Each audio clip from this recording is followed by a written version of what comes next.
Now, let's talk about our last part of this chapter. जो आज हम करेंगे वो चैप्टर का बिल्कुल लास्ट है। चैप्टर का लास्ट है और प्योरली थियोरेटिकल है, जो छोटे छोटे क्वेश्चन बचे होते हैं। तो आज हम छोटे छोटे क्वेश्चन डिस्कस करेंगे, थियोरेटिकल क्वेश्चन। ओके, ठीक है। एक चीज जो आपको ध्यान रखनी है, एक चीज नोट में रखना, जो बी एच की वैल्यू है, यानी कि जो horizontal component of magnetic field है, इसकी वैल्यू चेंज करती रहती है पूरे अर्थ में। इसकी चेंजिंग वैल्यू होती है थ्रू आउट द अर्थ। जितनी इंडिया में है उतनी यूएस में नहीं है, उतनी रशिया में नहीं है, टोटली अलग अलग। और जो बी एच है, बी एच की वैल्यू पोल्स पे, हमारे पोल्स पे होती है 0।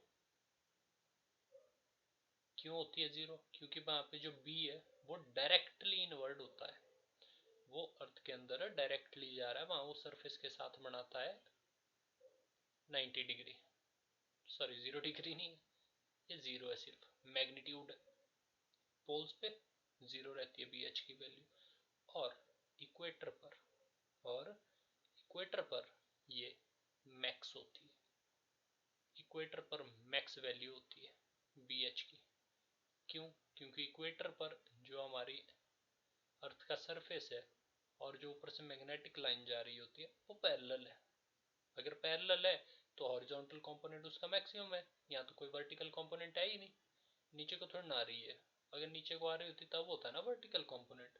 यहाँ उल्टा है, यहाँ अर्थ का सरफेस ये फ्लैट सरफेस है और मैग्नेटिक फील्ड आ रही है बिल्कुल सीधा इनवर्ड इसमें। मतलब यहाँ पूरी की पूरी भी वो वर्टिकल कंपोनेंट ही है उसका, सिर्फ यहाँ वर्टिकल मैक्स होगा और हॉरिजॉन्टल मिनिमम। मिनिमम क्या होगा? 0 होगा। टोटली तो वर्टिकल है, यहाँ पे नीचे को आ रही है मैग्नेटिक फील्ड, और हॉरिजॉन्टल कंपोनेंट इसीलिए 0 होगा यहाँ पर। सॉरी मैं डिग्री क्यों लिख रहा हूँ, हॉरिजॉन्टल कंपोनेंट 0 होगा बी एच का। B H horizontal component of magnetic field. तो अगला छोटा सा क्वेश्चन है हमारा, how does dip angle vary as one moves from equator to pole. जो डिप की वैल्यू है, यानी कि जो एंगल ऑफ इंक्लिनेशन है, उसकी वैल्यू किस तरह से चेंज करती है फ्रॉम इक्वेटर टू पोल। ये अर्थ है, ये इक्वेटर है, ये आपके पोल्स है। किस तरह से चेंज करेगी? यहाँ क्या वैल्यू होगी डिप की, और यहाँ आते आते वो कितनी हो जाएगी, या फिर यहाँ आते आते वो कितनी हो जाएगी। चाहे आप सदर्न पोल की बात करें या फिर आप नदर्न पोल की बात करें, तो वो चेंज किस तरह से होगी। हमने पढ़ा है कि जो डिप होता है, जो डिप होता है वो होता है एंगल बिटवीन जो अर्थ का सरफेस है, या फिर जिसे आप हॉरिजॉन्टल कंपोनेंट बोलते हैं मैग्नेटिक मेरिडियन का, horizontal line, and and total magnetic field, magnetic field, यही हमने पढ़ा हुआ बिल्कुल श्योर शॉट। और हमने देखा था यहाँ पर ये एंगल होता था 0, इक्वेटर पे होता है 0, और यहाँ पोल पे होता है ये +90 और 90 डिग्री, और यहाँ पर होता है ये -90 डिग्री। ये डिप की बात हो रही है, एंगल ऑफ इंक्लिनेशन।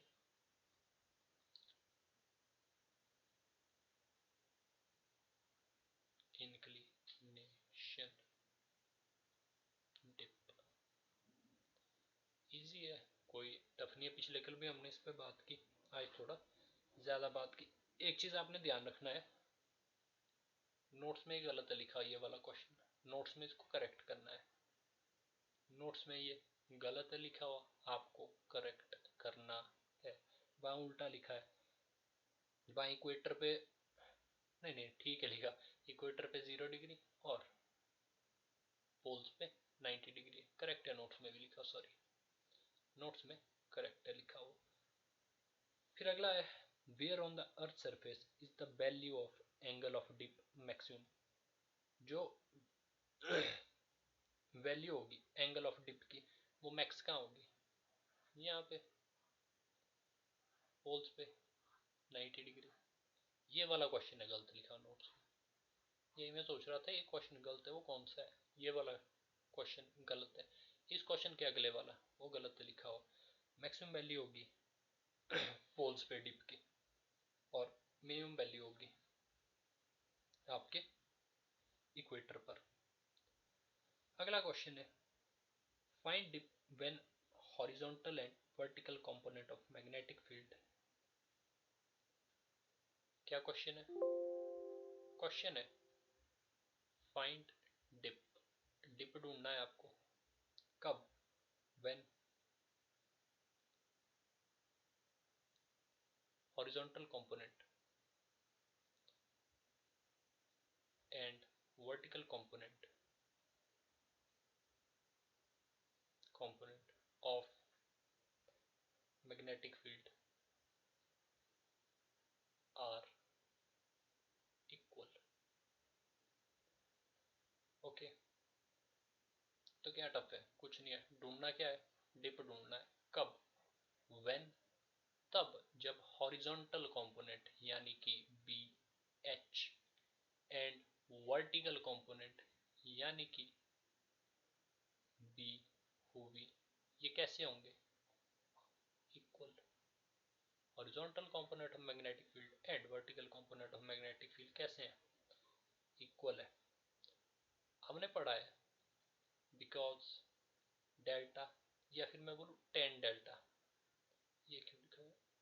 हमने पढ़ा है कि जो टेन डेल्टा होता है वो होता है B V upon B H. इस केस में ये दोनों कितने हैं? बराबर। This is equal to this, तो पुट कर दो। ये हो गया tan delta equals to B V over B V, जो हो गया 1, which will further implies tan delta, sorry delta equals to tan inverse 1। कितनी वैल्यू हो गई है? ये हो गई 45 डिग्री। जब आपका horizontal component of magnetic field वो वर्टिकल कंपोनेंट के बराबर होगा, उस टाइम डिप की वैल्यू हो जाएगी, यानी कि एंगल ऑफ इंक्लिनेशन कितना हो जाएगा? 45 डिग्री। सुपर इजी, कोई टफनेस नहीं है इसमें। हमारा अगला question, what is the angle of dip at the place where vertical and horizontal component of earth are equal है? यही क्वेश्चन है। ऊपर वाले में डेरिवेशन थी दी हुई, डेरिवेशन से सॉल्व किया था। नीचे ऐसे 45 डिग्री लिखा, सेम है ये, कोई दिक्कत नहीं है। अगला, mention the places where dip is 90 and 0 degree. कितनी बार डिप बताना है आपको, वो उन जगहों का नाम बताना है जहाँ पे डिप की वैल्यू 0 और 90 डिग्री होगी। ये होती है इक्वेटर पे, ये होती है पोल्स पे। वही क्वेश्चन ले दे के वही वापस घुमा रहे हैं छोटे छोटे, और इजी क्वेश्चन है, देखना बहुत बहुत इजी है। चांसेस बहुत ज़्यादा है कि यहाँ से शॉर्ट क्वेश्चन आएंगे एक एक नंबर के, बहुत अच्छे चांसेस है, क्योंकि बने जाते हैं। ऐसा बहुत इजीली पूछा जा सकता है कि इक्वेटर पे डिप की वैल्यू कितनी है, पोल्स पे कितनी है, मैक्सिमम वैल्यू कहाँ होती है डिप की, कहाँ मिनिमम होती है, और इजी है। हमने बहुत टाइम लगाया इनको समझने में, 20 मिनट बहुत ज़्यादा होता है इनके लिए। Next question is, define neutral point of magnetic field. क्या बोला है? Define neutral point of magnetic field. क्या होता है neutral point of magnetic field? पहले तो ये बताओ कि भाई न्यूट्रल पॉइंट क्या होता है। न्यूट्रल से पहले ये बताओ कि न्यूट्रल क्या होता है। न्यूट्रल का मतलब होता है अनबायस्ड।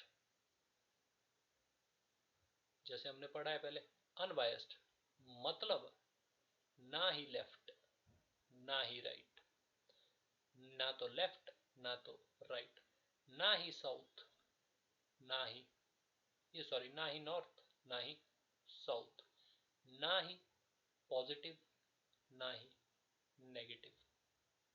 ये होता है न्यूट्रल का मतलब, ना ही राइट ना ही रॉन्ग।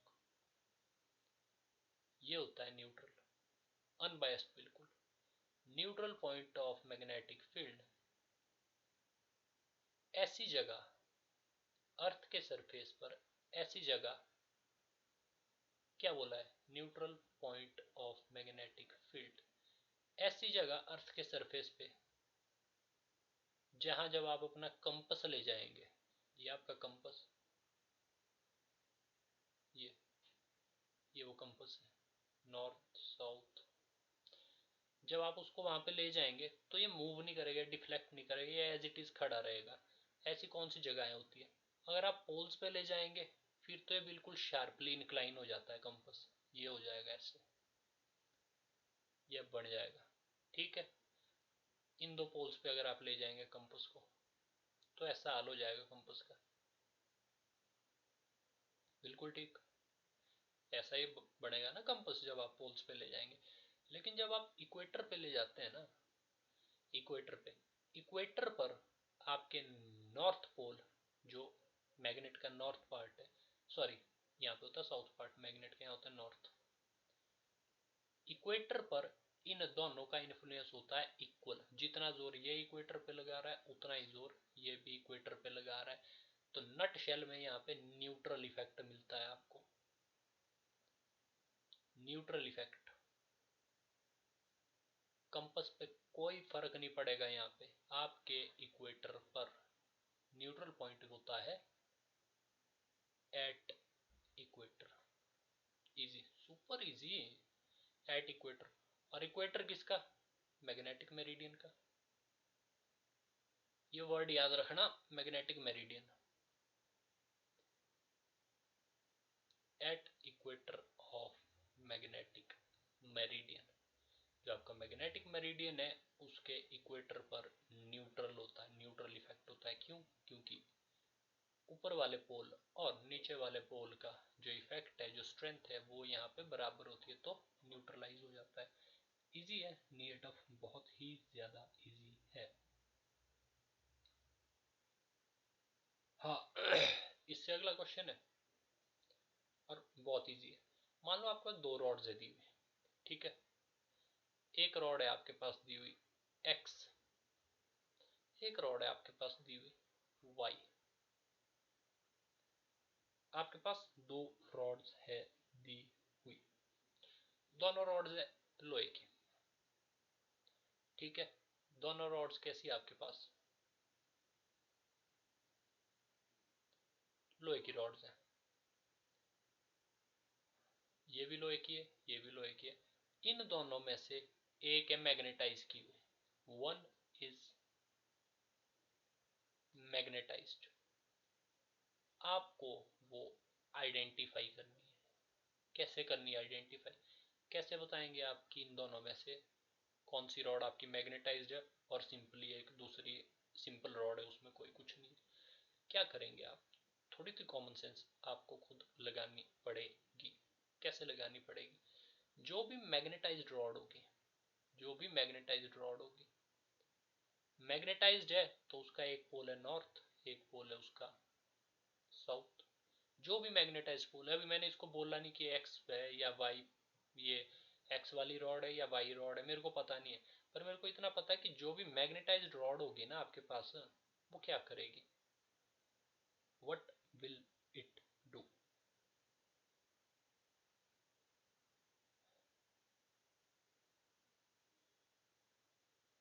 अट्रैक्ट, लोहे के पीस को अपनी तरफ खींचेगी।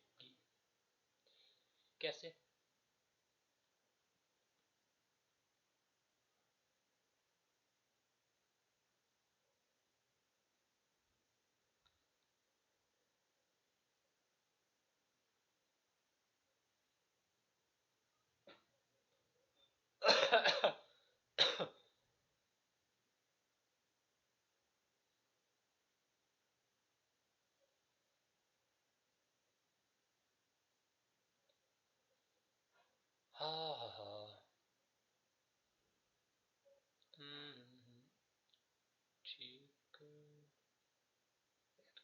में कुछ कमी है।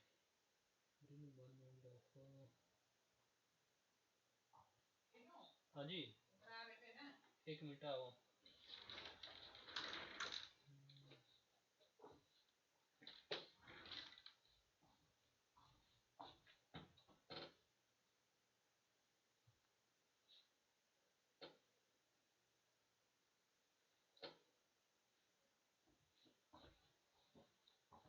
हाँ ठीक है।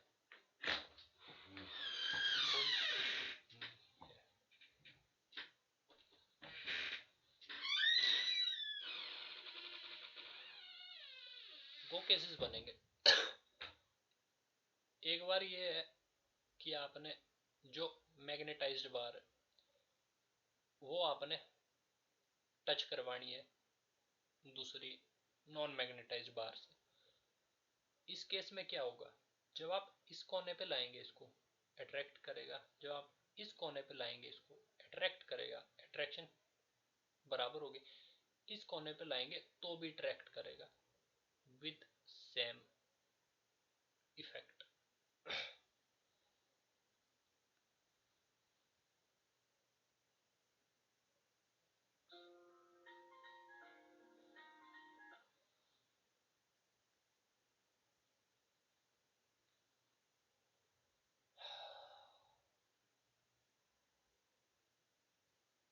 दूसरे केस में क्या हो सकता है, दूसरे केस में हो सकता है कि मैग्नेट नीचे लंबा पड़ा हो और अनमैग्नेटाइज्ड जो रॉड है उसको आप ऊपर से टच करवा रहे हो।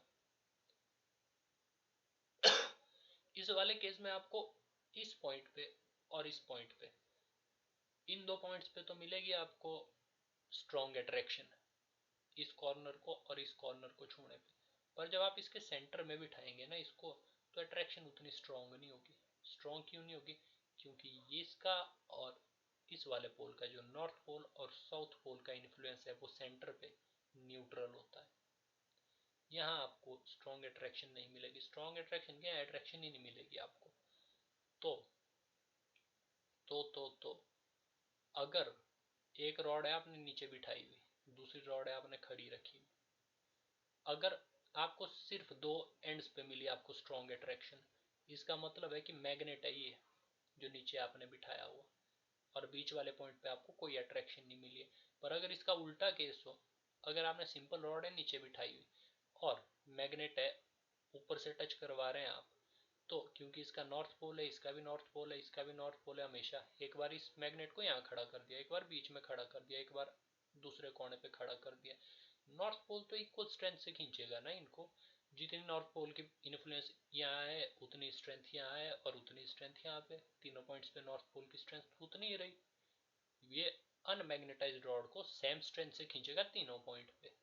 लेकिन जब मैग्नेट नीचे पड़ा हो और ऊपर लोहे की बार रखी हुई, तो इन दो कॉर्नर पे तो मिलेगी स्ट्रॉन्ग स्ट्रेंथ, लेकिन बीच वाले कॉर्नर पे स्ट्रॉन्ग अट्रैक्शन नहीं मिलेगी।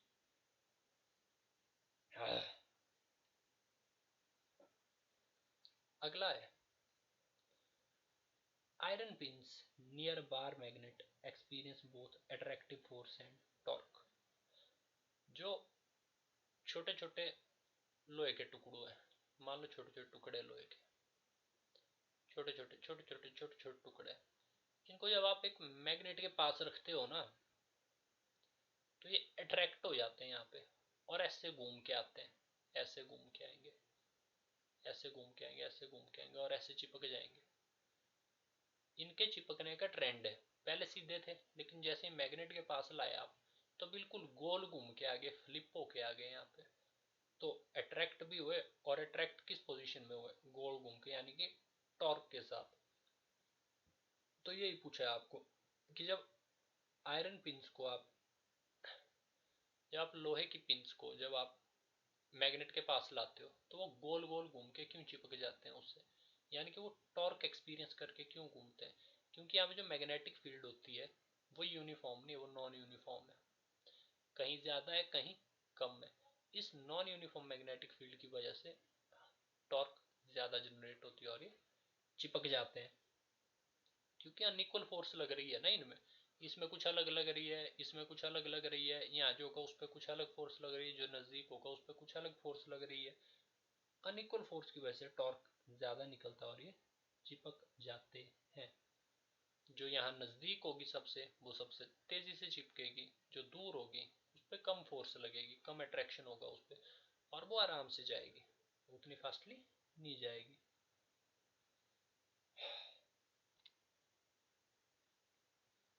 फिर नेक्स्ट वाला,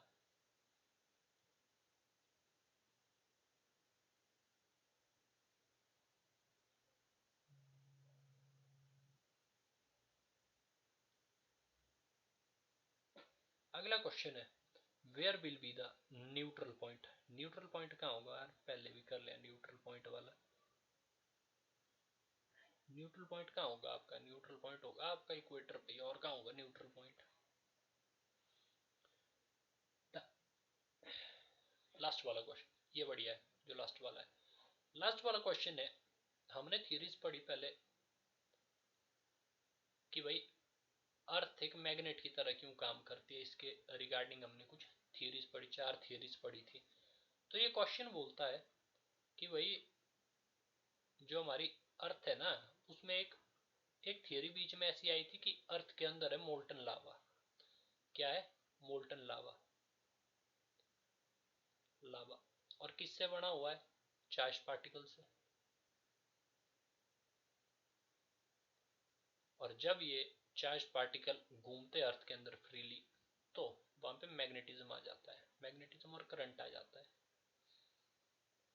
तो साइंटिस्ट बिलीव करते कि ये वाली थियरी उतनी ट्रू नहीं है। वैसे कुछ तो मानते हैं ये बिल्कुल ट्रू है, पर कुछ मानते हैं कि ये नहीं है ट्रू। क्यों, क्योंकि हमने एक बेसिक प्रॉपर्टी पढ़ी थी मैग्नेट की, कि जब आप मैग्नेट को हीट करेंगे, on heating, heating magnet gets demagnetized. याद होगी आपको कि हीटिंग पे, हीट करने पे जो मैग्नेट है वो अपनी मैग्नेटिक प्रॉपर्टीज को क्या कर देता है, छोड़ देता है, डीमैग्नेटाइज्ड।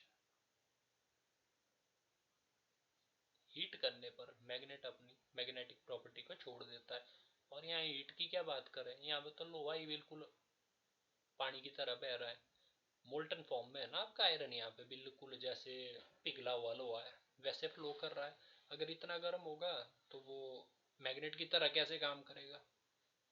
इसलिए बोलते हैं कि जो अर्थ का कोर है ये मोल्टन आयरन से बना है, मोल्टन लावा से बना है, और इसकी वजह से मैग्नेटिक प्रॉपर्टी नहीं है अर्थ में। कुछ इस थियरी में बिलीव करते हैं। क्यों, क्योंकि हीटिंग पर जो मैग्नेटिक प्रॉपर्टी है वो खत्म हो जाती है सब्सटेंस की। तो क्वेश्चन क्वेश्चन हो गए क्लोज। इस चैप्टर के साथ, इसी के साथ हमारा ये वाला चैप्टर खत्म है। नेक्स्ट लेक्चर से हम अगला चैप्टर शुरू करेंगे, पर छोटी छोटी चीजें आपको डिस्कस कर लेता हूँ। एक चीज रहेगी हल किसे डिस्कस करनी है, ठीक है। मान लो, क्या मानो, ऐसा मानते हैं, जैसे पढ़ाया मैंने आपको, पढ़ाया ये नॉर्थ पोल अर्थ का, नॉर्थ पोल है, सॉरी नॉर्थ पोल है, ये साउथ पोल अर्थ का। लेकिन अंदर जो मैग्नेट है, जो अर्थ का जो मैग्नेट है, वो तो उल्टी डायरेक्शन में, ये साउथ है और ये उसका नॉर्थ पोल है। यहाँ से निकल रही है बाहर को मैग्नेटिक फील्ड ये, और यहाँ से अंदर जा रही है मैग्नेटिक फील्ड, लाइक दिस, ठीक है। ऐसा क्यों है कि भाई हमारा अर्थ का मैग्नेटिक पोल साउथ तो ये वाला है और नॉर्थ ये वाला है, तो हम इसको नॉर्थ पोल क्यों बोलते हैं, इसको हम नॉर्थ डायरेक्शन क्यों बोलते हैं, और इसको हम साउथ डायरेक्शन क्यों बोलते हैं। जबकि अंदर मैग्नेट तो उल्टा है ना, मैग्नेट का साउथ तो ये है, तो हमारी अर्थ का साउथ भी ऊपर होना चाहिए था और अर्थ का नॉर्थ होना चाहिए था नीचे। पर ऐसा नहीं माना जाता है। क्यों नहीं माना जाता है, क्योंकि कंपस, ये वो कंपस, ये कंपस का नॉर्थ ईस्ट नीडल का, ये साउथ। इस कंपस को ध्यान से देखिए, ये जो कंपस की नॉर्थ साइड है ना नीडल की, ये हमेशा रहेगी इस मैग्नेट के साउथ को, और जो इस कंपस की साउथ साइड है वो रहेगी हमेशा निचले पॉइंट को जहां नॉर्थ है। हमारे कंपस का नॉर्थ रहता है हमेशा ऊपर को। जो कंपस में ये नीडल लगी हुई, जो कंपस में सुई है लगी, मैग्नेटिक सुई है लगी हुई, उसका नॉर्थ हमेशा ऊपर को रहता है, और उस कंपस का जो साउथ है वो हमेशा नीचे को रहता है। क्यों रहता है इसका नॉर्थ हमेशा ऊपर को? क्योंकि ऊपर साउथ पोल है मैग्नेट का, और नीचे नॉर्थ पोल है अर्थ के मैग्नेट का। अर्थ के मैग्नेट का अगर यहाँ पे नॉर्थ पोल है तो ये कंपस के साउथ पोल को अट्रैक्ट करेगा, और अगर अर्थ के मैग्नेट का साउथ पोल ऊपर है तो ये कंपस के नॉर्थ साइड को अट्रैक्ट करेगा। तो क्योंकि कंपस की डायरेक्शन हमारे को, कंपस की डायरेक्शन में जो नॉर्थ साउथ है वो ऊपर नीचे होती है, इसीलिए हम लेते हैं इसको नॉर्थ और इसको साउथ डायरेक्शन। जबकि जो अंदर मैग्नेट है अर्थ का उसमें साउथ ही है और नॉर्थ ही है। तो ये क्लैरिटी रखनी है आपने, ये कंपस की वजह से होता है। ये है कंपस की सुई, ये रहेगी हमेशा, इसका नॉर्थ रहेगा इस वाली साइड को क्योंकि अर्थ के मैग्नेट का साउथ है, और इस नीडल का जो साउथ है वो रहेगा हमेशा नीचे की तरफ को क्योंकि यहाँ है अर्थ का नॉर्थ पोल। इजी। इसी के साथ चैप्टर क्लोज। कोई चीज़ आपको समझ नहीं आई होगी तो आप फ्री है